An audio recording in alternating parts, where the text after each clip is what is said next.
4 en 4, de 4 en 4, todos divididos por dos puros divisores.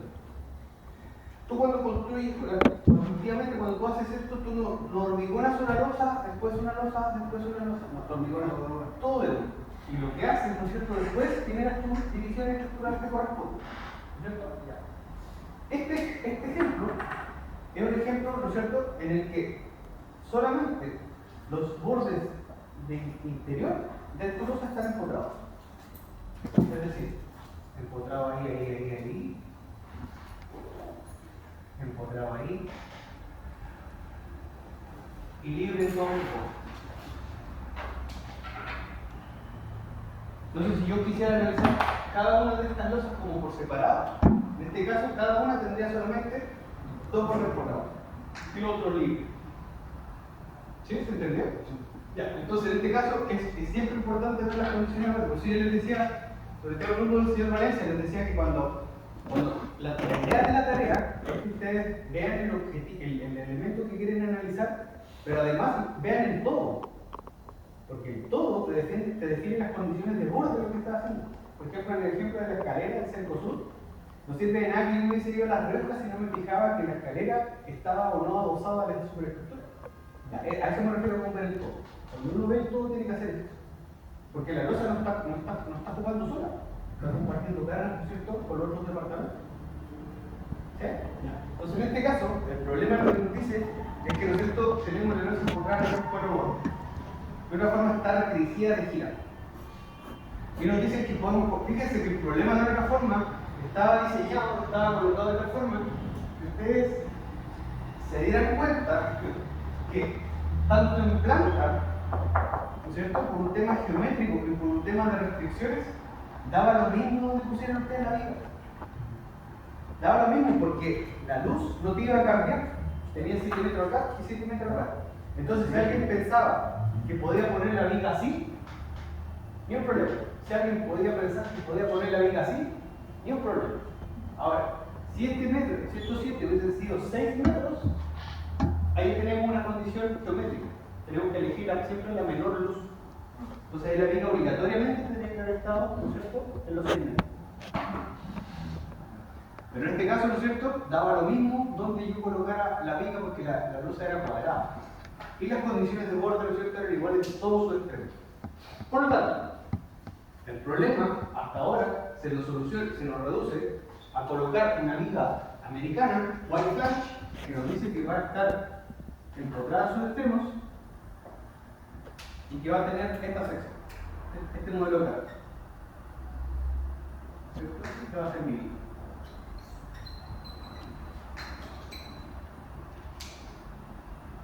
Sabemos que este va a ser nuestro modelo de carga. Ahora fíjense, la vamos a colocar bajo una losa. Por lo tanto, ¿qué carga va a estar tomando? ¿Puntual o distribuida? Distribuida. Por lo tanto, nuestro modelo de carga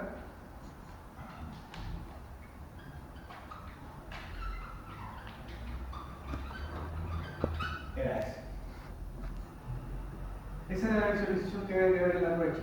¿Ya? Entonces, ¿qué nos están pidiendo? Letra A. Calcule la carga total de edificación en kilogramos por metro para la viga de acero proyectada, considerando la finalidad que restaurará la losa de segundo nivel, su materialidad y el peso propio de la viga de refuerzo.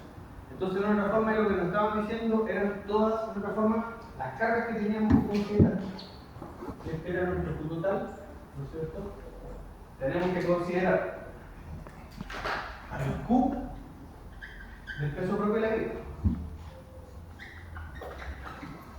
más la carga que me va a generar la tributación de la losa,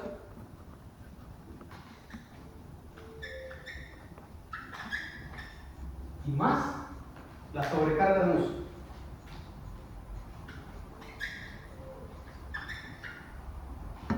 El peso propio de la viga me lo está dando en el museo, ya me lo está dando linealizado, 44,5. Ustedes se van, ¿no es cierto?,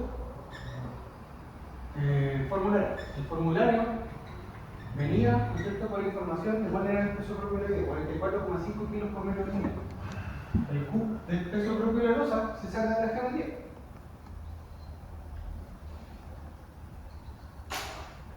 Y la sobrecarga de uso se sacaba de la NSH 1077.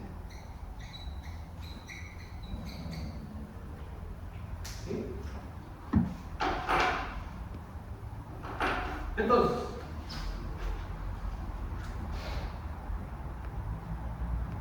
vamos por la más fácil, el peso propio de la viga. Ya tenemos, ¿no es cierto?, que el Q del peso propio de la viga es igual a 44,5 kilogramos por metro lineal. Acuérdense que nuestra carga siempre la tenemos que trabajar en kilogramos por metro para que nos coincidan con las unidades de metro. Para que queramos calcularla deformada, tenemos que transformarla a kilogramos por centímetro.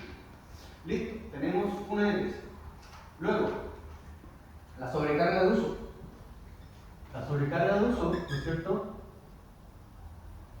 está dada por la NSH 1537 y correspondía, si se van a la norma, a 700 kilos por metro cuadrado.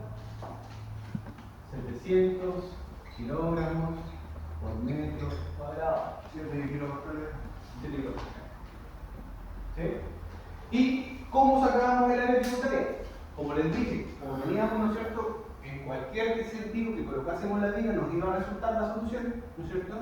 Teníamos que colocar que nuestra viga, ¿no es cierto?, si la colocábamos, por ejemplo, en el centro, la colocábamos acá, justo en el medio,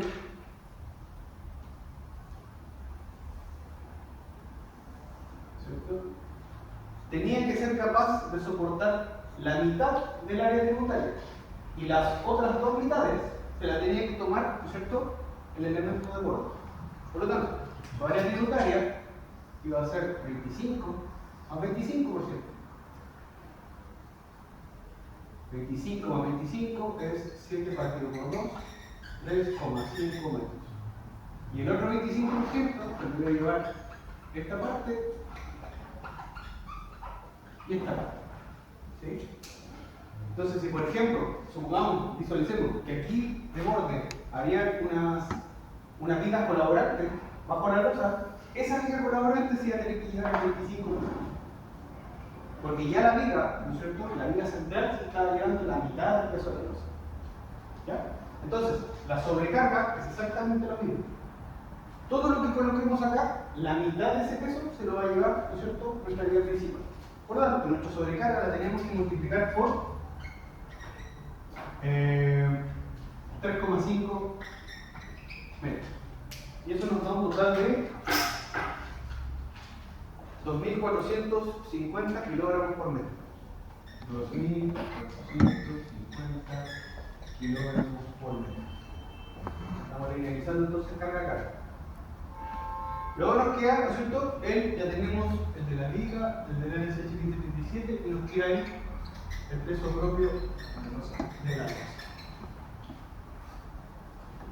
Sabemos, ¿no es cierto?, podemos usar, si no sabemos, nos vamos a la norma, que la densidad del hormigón armado son 2.500 kilogramos por metro cúbico. Por lo tanto, mi elemento tridimensional, yo solamente tengo que seleccionar dos unidades, dos dimensiones. El primero es el espesor de la losa, porque ese es uniforme, ¿no es cierto? Nuestra losa es uniforme, por lo tanto no va a cambiar.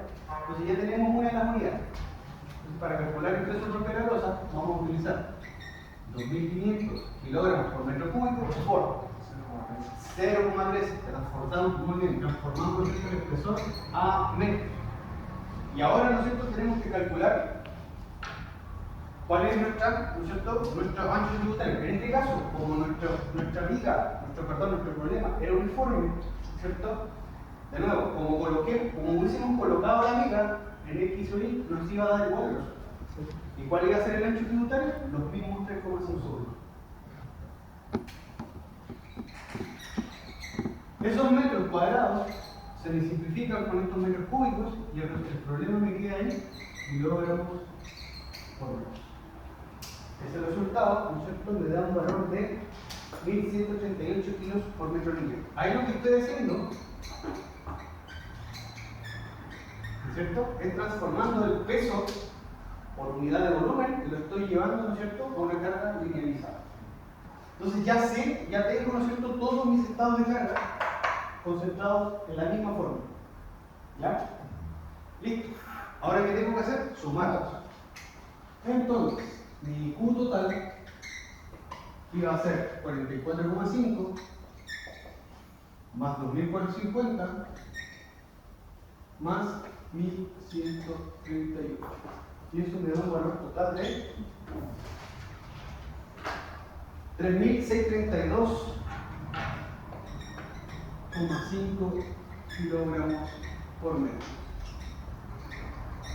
Esa era mi carga total para la definición de la vida. ¿Sigo suspirando? ¿Puedes explicar de nuevo la parte de las unidades de la carga de la losa? Sí, mira. Ese 2500 tiene kilogramos por metro, ¿no? No. Aquí tenemos